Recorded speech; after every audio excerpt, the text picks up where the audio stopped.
La política se entiende mejor cuando se conversa con quienes la viven.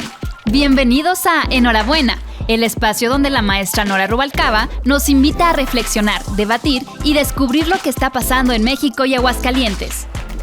Hoy en Enhorabuena, la maestra Nora Rubalcaba conversa con Max Arriaga, director de materiales educativos de la SEP. Hablemos del corazón de la nueva escuela mexicana, el humanismo como base de la enseñanza en México. ¡Comenzamos! Bienvenidas y bienvenidos a un nuevo episodio de Enhorabuena. Hoy abordamos un tema que es el corazón de la transformación educativa, el humanismo en la nueva escuela mexicana. Me da mucho gusto presentar al invitado de este episodio, el doctor Max Arriaga Navarro, director de materiales educativos de la Secretaría de Educación Pública, quien ha sido pieza clave en la revisión de los libros de texto gratuito, en la definición de la nueva escuela mexicana y en el debate sobre qué educación queremos en nuestro país. Marx, muchas gracias por acompañarnos. Muchas gracias. El gusto y el honor es mío, Nora. Qué bueno que me das este espacio para poder reflexionar sobre este tema. Al contrario. Conozcamos la historia detrás de la transformación educativa. ¿Quién es Max Arriaga? Vamos a comenzar hablando de nuestro invitado, su trayectoria, su visión, su papel en la transformación educativa. Además, sabemos que tuvo una ponencia aquí en Aguascalientes titulada El humanismo en la nueva escuela mexicana. Y queremos que nos cuente este punto de arranque. Queremos decir que hace días estuvo Max Arriaga en un foro, el foro El humanismo en la nueva escuela mexicana, pero no es la primera vez que viene a Aguascalientes. Nos decías que ya es la tercera vez que vienes a Aguascalientes. Queremos comenzar hablando de ti, hablando de cómo llegaste a la Secretaría de Educación Pública y además que nos refieras. Tú tuviste aquí en Aguascalientes una plática, un foro, una asamblea titulada El humanismo en la nueva escuela mexicana. Entonces queremos arrancar desde este punto esta conversación de ti y de Aguascalientes. Bueno, me voy a poner cómodo porque es un tema apasionante. Sí, ¿cómo llegué a la Dirección General de Materiales Educativos? Bueno, pues soy maestro, inicié como maestro de secundaria, muchos años en educación media superior, en Texcoco, en el Estado de México. Con el paso del tiempo logré llegar al norte del país, a Ciudad Juárez, en donde me hice maestro de la licenciatura en educación y de literatura. Ahí conocí un grupo, un colectivo, se llama en todo el país Mesas Técnicas Pedagógicas.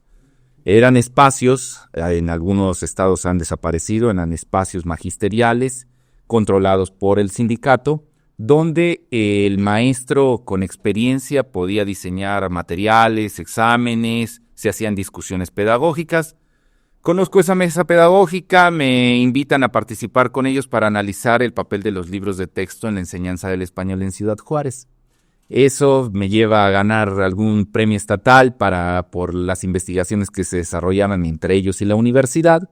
Y con el paso del tiempo, cuando nuestro anterior presidente, el compañero Andrés Manuel, gana las elecciones, su compañera, la doctora Beatriz Gutiérrez Müller, nos invitan a trabajar en pro de la transformación, haciendo trabajo de investigación. Así llego primero a bibliotecas, y después por la experiencia en los libros de texto al área de materiales educativos que, como tú sabes, había sido desmantelada por la derecha. Los contratos hacia 4 editoriales, que era SM, Castillo, Trillas y Santillana, se habían tomado todo el protagonismo. Era una pena, un programa que nació a finales de los años 50, se había convertido en el negocio de 4 empresas, y parecía que no podíamos hacer nada para cambiarlo. Nuestro presidente sabía que no había transformación alguna si no había un cambio en materia educativa, así que fue uno de los pilares en la transformación, cambiar los libros de texto, quitarlos de las manos de las editoriales. Ha generado muchísimas resistencias. Supuesto. Primero lo intentaron otros compañeros, pero pasaba el sexenio y nos invitaron para encabezar ese proyecto y pues mira, aquí estamos. Aquí estamos. En efecto, a mí me tocó compartir en algún momento con Max Arriaga, porque tú enfocaste todo este esfuerzo en la educación básica, por supuesto, ¿no? Y cuando llegamos a media superior, pues también estábamos en esta transformación. ¿Cómo llega la nueva Escuela Mexicana Media Superior? Entonces, con el nuevo marco curricular común.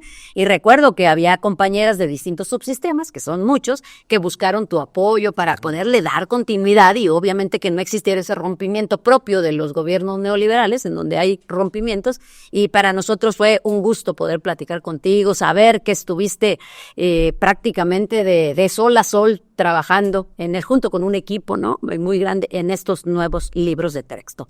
Pero iniciemos con el origen, ¿no? Llega el presidente López Obrador en 2018, cumple con su promesa de revertir la mal llamada reforma educativa y entonces manda esta reforma constitucional tanto al artículo 3 y por supuesto a la Ley General de Educación, que es el cimiento de lo que es la nueva escuela mexicana. ¿Qué retos, qué experiencias representó? Sobre todo, ¿qué logros podemos decir hoy que ya podemos hablar de logros, de este proceso de la implementación de la nueva escuela mexicana y por supuesto de sus libros de texto? No, bueno, primero me imagino que para nuestro anterior presidente debió ser mucha frustración. No sé si recordarás ahí será como en el 2021-22, hay una mañanera en donde él señala, le preguntan los compañeros de la prensa, oiga, ¿qué opina sobre la cuestión de las plazas para los normalistas? Y él dice, desde esa frustración de ver que el sector educativo había sido cooptado por la derecha, él dice, hay muchas resistencias para que los normalistas tengan sus plazas directas, pero la principal resistencia la he encontrado al interior de la Secretaría de Educación Pública. Entonces, esto lo pongo en la mesa porque no fue un proceso sencillo, no ha sido un proceso sencillo, tanto el cambio legislativo al artículo 3 de la Ley General de Educación como su aterrizaje en la Secretaría de Educación Pública ha sido un martirio. Las instituciones como los organismos internacionales como Mexicanos Primero, como Suma por la Educación, como la OCDE, como UNESCO, como el Banco Mundial, el FMI, todos tienen sus principales líneas colocadas en materia educativa. Nosotros sabíamos los planes que tenía el magisterio no se hacían con la base magisterial como lo tenemos ahora, se hacían en los escritorios del Banco Mundial, de la OCDE o de Mexicanos Primero. Y sabíamos que los funcionarios instalados en la Secretaría les levantaban todos los días a esas dependencias el teléfono para tomarles línea. Entonces ha sido un proceso complicado. Nuestro anterior presidente y nuestra actual presidenta siguen luchando porque saben que para formar una nueva ciudadanía necesitamos una nueva subjetividad, es decir, una nueva cultura. Y esa cultura se va a formar en dos lugares, en las familias y en las escuelas. Y en ambos lugares la derecha las tiene cooptadas a través de los medios de comunicación, la formación de ciudadanía en las familias y a través de la Secretaría de Educación Pública, su Secretaría de Educación Pública en las escuelas. Entonces la batalla sigue. Nosotros sabemos cuántas universidades hay que se resisten al cambio, que siguen estas castas doradas al interior de esas universidades, de esas rectorías, mandando lo que sus cúpulas, sus familias les dicen que tienen que mandar. Entonces es una batalla dura, con todo el reconocimiento a nuestros dos presidentes que pudieron mirar hacia otro lado y no enfrentaron el problema. Así es. Yo quiero aquí referir en este momento el impacto y el concepto también que la doctora Claudia Sheinbaum Pardo, la presidenta de México, ha logrado imprimir y que se nos queden muy grabadas dos cosas, que la educación no es una mercancía, que no es un privilegio, ¿no? Como antaño, sino que es un derecho humano, concatenador de otros derechos. Y sobre todo, su acción para fortalecer la educación pública. Si bien el presidente logró con las becas Benito Juárez y sobre todo con la beca universal en media superior, logró disminuir la deserción, es decir, lograr la permanencia de los jóvenes en las escuelas, hoy la presidenta Claudia Sheinbaum lleva también las becas a educación básica y con eso logramos permanencia, pero por supuesto de lo que se trata, como bien tú lo has señalado, es esta revolución cultural, ¿no? Porque finalmente tú cuando señalas que es un objeto cultural, hablamos no solamente de la familia y de la escuela, sino que también hablas del impacto en la comunidad. Entonces, me gustaría a mí que nos hablaras, porque se dicen muchas cosas, y sobre todo la derecha hemos dicho que su rostro es la hipocresía y su herramienta es la mentira. Y entonces han hablado de que no se consultó ¿no? O sea, se hacen los cambios de planes y programas que nos mantenían retenidos, o sea, estas resistencias, y no avanzaban los planes y los programas de estudio y tampoco avanzaban entonces los libros de texto. Sin embargo, tú en el foro nos hablaste de otra realidad, la realidad de las asambleas. ¿Cómo fue esa experiencia? Bueno, fue hermosa, fue muy cansada porque se hizo por tierra, se recorrieron 32 estados, 2 meses haciendo asambleas casi diarias en cada estado. En los 32 estados se hizo asamblea, o sea, no hubo un estado que se rechazara o que se resistiera. Al final se consultaron en una situación híbrida porque estábamos en época de pandemia, un poco más de 1 millón de docentes. Dirá el público que nos está escuchando o viendo, 1 millón docentes de 3 millones que representa el Magisterio de Educación Básica. O sea, una representación nutrida, ¿no? Un poco más de una tercera parte de docentes fueron consultados. No solo quedó ahí la consulta, esto no lo dice la derecha, pero también hubo consulta a pueblos originarios, hubo consulta a padres de familia, a las mismas organizaciones civiles, no lo dicen, pero ahí hay una asamblea donde gente de Mexicanos primero firmó, que estuvo en la asamblea, que tomó acuerdos, que llegó a definiciones ahí, pero eso no lo van a decir.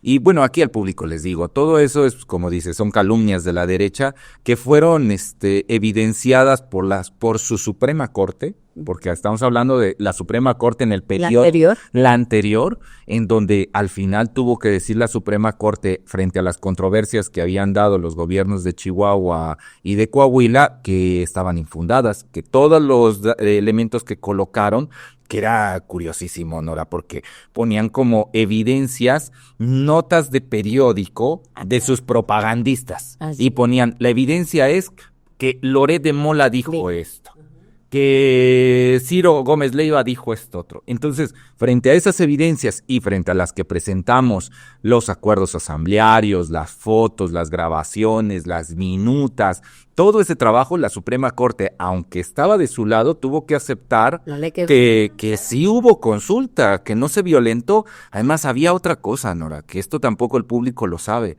pero el artículo 3º y la Ley General de Educación dice que es potestad del Ejecutivo en la definición del plan y los programas de estudio. Es decir, en ningún momento decía, y nosotros lo sabemos porque Peña Nieto así lo hizo, el comandante, el sargento Nuño, como se le decía desde el magisterio por su visión de represor, porque ahí están los datos de Nochistlán, los asesinatos en Nochistlán y los desaparecidos de Ayotzinapa. Bueno, el sargento Nuño impulsó una reforma educativa sin consultar a nadie y ahí no pasó nada, claro, porque en la ley marcaba que era cuestión del Ejecutivo a través de su Secretaría de Educación Pública diseñar planes y programas, pero claro, cuando llega la izquierda, cuando llega nuestro anterior presidente, entonces ahí sí no se puede. Hoy sí, quieren cambiar las cosas. Ahí sí quieren cambiar las cosas. Así es, Marcia. Así se vive la nueva escuela mexicana en el aula. En este bloque vamos a adentrarnos en el cómo. ¿Cómo se traduce ese ideal humanista en el método de enseñanza, materiales educativos, libros de texto, evaluación, comunidad?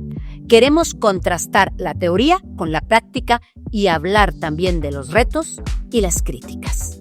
Me gustaría que en este bloque tú nos contaras 2 cosas. Primero, ¿cuáles fueron las principales críticas que recibieron? Porque luego lo hicieron personal, era contra ti y también era contra los libros de texto y contra la nueva escuela mexicana. ¿Cuáles fueron las principales críticas? Y lo más importante, ¿qué les respondemos a esas críticas? Eran desde el clasismo, las principales críticas, les salía su vena más intransigente a la derecha. Las principales críticas yo pondré 3. Una, que había una hipersexualidad en los libros de texto. Se llegaban al descaro de decir que con esos libros, si los leían los niños, se iban a ser homosexuales. Hasta allá llegaba la derecha, 2, que faltaban el lenguaje, que faltaban las matemáticas y el español. Y tercera, que esos libros promovían una idea anticatólica, una idea satánica de la vida. Así de fuerte las críticas que recibía. Comunistas. Y claro, esta última daba pie a la idea del comunismo. Con el paso del tiempo, pues los maestros y los mismos padres de familia en el morbo decían, pues ¿cómo estarán los libros, no? Entonces fueron corriendo a revisarlos. Yo creo, no hay datos, no los va a decir la CANIEM, o sea, la Cámara Nacional de la Industria Editorial, ni tampoco el fondo, ni UNESCO, ni ellos, pero es probable que al menos en México, en el 2022 y 2023, los libros más leídos en este país fueron los libros de texto gratuito. Hasta la derecha se había puesto a revisarlos, buscando ahí, a ver, bueno, ¿dónde está la hipersexualidad? ¿Dónde está el satanismo? ¿Dónde está el comunismo? Y claro, no se encontró, era todo mentira, salía de sus miedos, de sus fobias, del dolor que ahora ya no podían lucrar a través del libro, que los 1.500 millones que año tras año se llevaban estas 4 editoriales, SM, Trillas, Castillo, Santillana, pues ya no iban a llegar. Entonces esas fueron las principales críticas. Ahora, ¿qué digo sobre el humanismo mexicano y cómo eso era mentira? Bueno, primero, utilicemos una frase de Terencio. Terencio decía sobre el humanismo, no el mexicano, sobre el humanismo. Decía, nada del humano me es ajeno. Era como la frase que englobaba ideológicamente lo que entendemos por humanismo. Toda la reflexión de todas las posibilidades que da el ser humano. Bien. Pero desde lo mexicano tiene sus peculiaridades, porque aquí no estamos igual que en Europa. Porque en Europa se vive cierto nivel de bienestar, en cambio aquí no. Aquí tenemos clasismo, racismo, discriminación, violencia de género, violencia en el narcotráfico. Tenemos un caldo ahí que provocado desde la colonia hasta la fecha de desigualdades, que hace que este humanismo se aterrice frente a esas desigualdades. O sea, no es solamente de ver todas las posibilidades del hombre, sino todas las posibilidades que tiene el hombre para ejercer injusticias y desigualdades sobre los demás. Eso es el humanismo mexicano. Así es. El día del foro te acusaba el personaje que interpuso el recurso para que otorgaran la suspensión y que no se distribuyeran los libros de texto aquí en Aguascalientes. Cuestionaba sobre esto de que estaba fundada esta nueva escuela mexicana en el pensamiento de Paulo Freire. Cuando a nosotros, bueno, quienes somos normalistas, pues nos enseñaron justamente educar para liberar, ¿no? Educar no es el que esté más reprimido, educación es el que esté más liberado. Entonces, pareciera que le tienen miedo al pensamiento crítico, pero como tú bien lo señalas, pues le tienen miedo a que se les fue el negocio, ¿no? Se les fue una buena parte del negocio de las manos, entonces no hay que tener ningún temor. Miremos hacia el futuro. ¿Cómo impacta esta visión en México y en Aguascalientes? En este bloque vamos a adentrarnos en el cómo. ¿Cómo se traduce ese ideal humanista en el método de enseñanza, materiales educativos, libros de texto, evaluación, comunidad? Queremos contrastar la teoría con la práctica y hablar también de los retos y las críticas. Y a mí me gustaría empezar por estos amparos, que fueron un dolor de cabeza. O sea, a ver, todo lo que tuvieron que transitar, estuvieron libros, los libros de texto, estuvieron a tiempo en las bodegas de las secretarías de educación o institutos de educación pública de todas las entidades federativas, pero otorgaron los jueces suspensiones para que no fueran distribuidos. A nivel nacional se conocieron mucho los casos de Coahuila y de Chihuahua, pero Aguascalientes también lo padeció, Aguascalientes también se lo sufrió. Digo, no se quemaron los libros de texto como en otras entidades, pero padecimos de ello. Al tiempo que la gobernadora, bueno, hacía negocio. ¿Por qué? Porque instaló una plataforma, se ganó unos millones de pesos, fue temporal porque finalmente lo ganamos, pero ¿cómo se vive desde la Secretaría de Educación Pública y cómo se enfrenta, además de jurídicamente, este obstáculo que le pusieron a la nueva escuela mexicana? No, bueno, se vive con mucha frustración, ya se imaginarán. Habían sido miles de maestros que participaron escribiendo esos proyectos, escribiendo esas hojas, ilustrándolos, porque a diferencia de otros periodos donde se delegaba o se contrataba un despacho, una editorial para que hiciera los libros, ahora había sido la base magisterial a través de convocatorias abiertas, donde levantaron la mano los maestros y dijeron, yo quiero participar, hubo una remuneración a aquellos, hubo una premiación de los proyectos que llegaron a publicarse. Entonces era frustrante ver que después de trabajo de tantas miles de personas, después de haber diseñado 107 libros, que suena rápido, pero son 107 materiales desde preescolar hasta telesecundaria, que por el capricho de algunos sujetos conservadores que ni siquiera llevaban a sus hijos a educación pública, Así es, que no tenían hijos desde el prejuicio, desde sus animadversiones, decían, pues ahora, como esto es de la 4T, no se van a repartir y no se van a repartir. Dirán, ¿como quién? Pues como Riquelme en Coahuila, Sí. como Maru Campos en Chihuahua, o como aquí. Así es. Entonces se vivió con mucha frustración, o sea, eso fue lo malo. Pero ahora lo bueno, compañeros, ¿qué fue lo bueno? El tema del libro de texto yo creo que ya había desaparecido, o sea, yo no recuerdo que en las mesas con los tíos, con los amigos, se discutiera el tema del libro de texto o de la educación. Y eso es parte de la batalla cultural, es decir, la derecha nos fue ganando para que nosotros viéramos la escuela como un pesar, como algo aburrido, como algo sin importancia, y entonces ellos tomaran esos espacios para hacer negocios con sus escuelas privadas y también formar a ciudadanos que odiaban las matemáticas, odiaban el español, odiaban la escuela, que tan solo querían el certificado para tener cualquier trabajo, como sea, y salir adelante como pudieran, ¿no?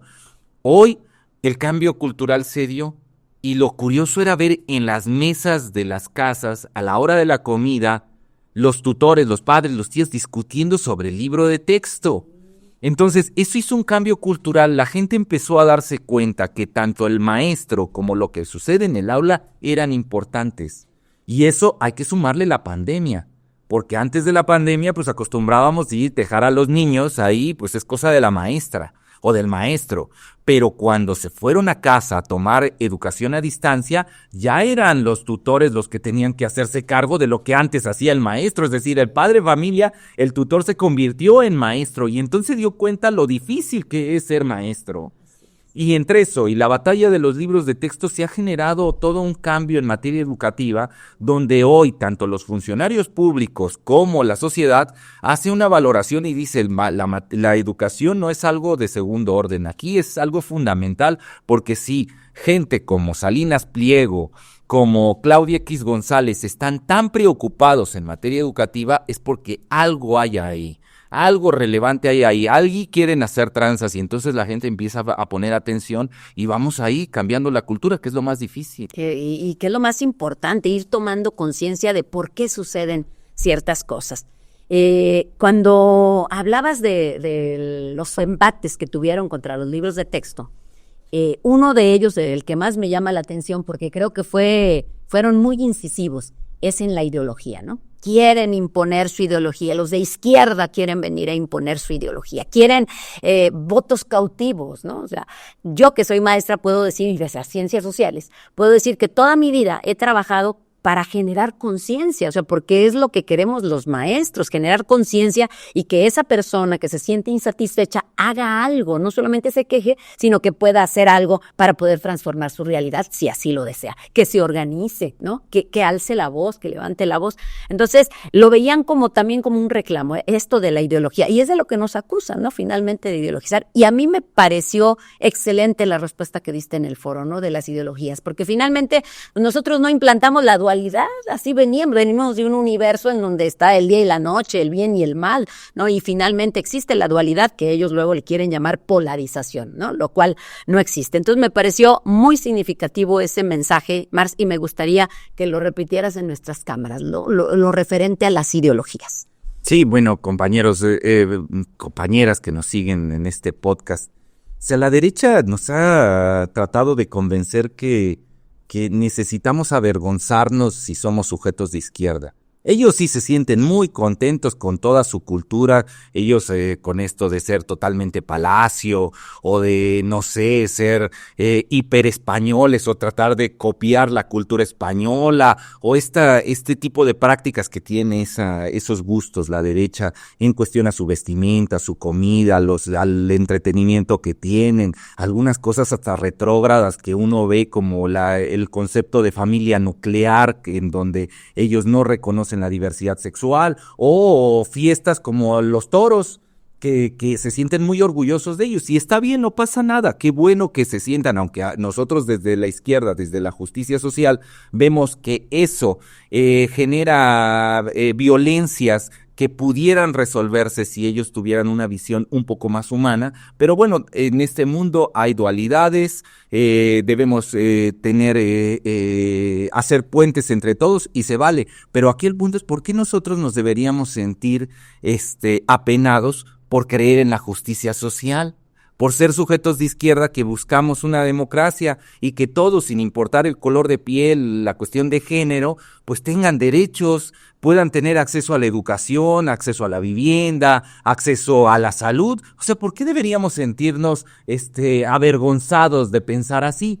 Yo les decía ese día en aquella charla, les decía, a ver, espacios neutros no existen. Todas nuestras decisiones están marcadas por nuestra cultura. Yo me he visto así, pues porque soy texcocano, chapingo, desde la zona rural en donde me encuentro, pues es una manera cómoda de vestirnos y me siento cómodo con ello. Y cuando decido vestirme así, viene representada mi cultura. Claro. Y la pongo en la mesa. Entonces hay un marco cultural, un marco ideológico, todos tenemos eso. Entonces, no se trata de pedir que la educación sea neutra, porque eso es imposible. Se trata de reconocer que, sin importar tu color de piel, tu lengua, tus decisiones exogenéricas, tu condición económica, tu condición cultural, todos puedan tener acceso al derecho que es la educación. De eso estamos buscando, justicia social, ni más ni menos. Claro, ellos lo que buscan es privilegios, que digan, la educación, hay educación buena y educación mala. La educación buena se da en escuelas privadas, las malas se dan en educación pública. El que quiera buena educación, que la pague. Eso no se vale. Claro. Eso es una injusticia, porque la educación, según nuestra Constitución y según la lucha de nuestros ancestros, de mis abuelos que estuvieron en la Revolución, la educación es un derecho, no es un privilegio. Así es. Y además que quede muy claro que somos garantistas, sí somos legalistas, pero sobre todo somos garantistas, somos respetuosos de los derechos humanos y además ahora que estamos en otra trinchera, es decir, ahora que mayoritariamente el pueblo de México optó por este proyecto, pues ¿cuál vergüenza vamos a sentir? Al contrario, nos sentimos profundamente orgullosos y tenemos un compromiso y el compromiso es no traicionar al pueblo de México y no traicionarlo significa ser consecuentes con aquellas propuestas que se hicieron, ¿no? En ese sentido. Entonces, pero a mí me encantó en la parte final, Marx, cuando tú hablabas y nos dejabas la tarea a Aguascalientes. En tu visita, tú sabrás que hubo por ahí voces del Frente Nacional por la Familia que se indignaba, ¿no? Del hecho de que pudiera estar presente siquiera aquí Marx Arriaga. Repito, para nosotros fue un foro exitoso, un foro en donde hubo un diálogo muy enriquecedor y tú nos dejabas una tarea al final. Y es que visitas, como bien lo señalas, uno de los últimos bastiones de la derecha, esta zona del Bajío que se ha resistido, pero más que se ha resistido también ha habido mucha violencia, porque sabemos, como tú lo señalas, que pierden poco a poco sus privilegios. Entonces, nos dejabas una tarea y nos decías, hay que hacer comunidad, hay que convertir esto en algo cultural, y eso a mí me pareció maravilloso. Entonces, no sé si con este mensaje quisieras despedirte. Sí. ¿Qué tarea nos dejas en Aguascalientes? Esto lo vemos mucho en las universidades, en el área de lingüística. Convencer a un convencido es una pérdida de tiempo. El gran reto es convencer a los no convencidos. Esa es la tarea. Entonces, nosotros estamos haciendo comunidad y necesitamos integrar a todos. Necesitamos acercarnos a ellos, plantearles pues cuál es el reto en materia educativa e ir convenciéndolos poco a poco, construir comunidad. Solos, de manera aislada, en el individualismo, en el consumismo, vamos a perder. Si queremos resolver los problemas que hay en nuestras comunidades, la única salida es la organización que dará como resultado a nuestra comunidad. Las comunidades no están instaladas. Las comunidades las construimos todos los días con acciones entre todos, acciones comunitarias. Entonces ese es el gran reto, no trabajar de manera aislada, todo el magisterio que nos sigue, que nos está escuchando. La nueva escuela mexicana no se trata de calificaciones, no se trata de memorización, se trata de la toma de conciencia, de que el sujeto al final del día entienda que hay problemas sociales que debemos enfrentar en comunidad para vivir mejor. No vivir mejor de manera individual, sino vivir mejor de manera comunitaria. Y ese es el gran reto, que entre todos logremos tener la humildad y la generosidad para trabajar en comunidad. Así que, pues, Cuando guste Aguascalientes, regresamos a seguir charlando con ustedes. Será un placer volver a recibirte en Aguascalientes. Muchas gracias por acompañarnos en Aguascalientes y sobre todo en este episodio de Enhorabuena. Muchas gracias, Marx. Esto fue Enhorabuena, donde la política se escucha, se entiende y se transforma. No te pierdas el próximo episodio.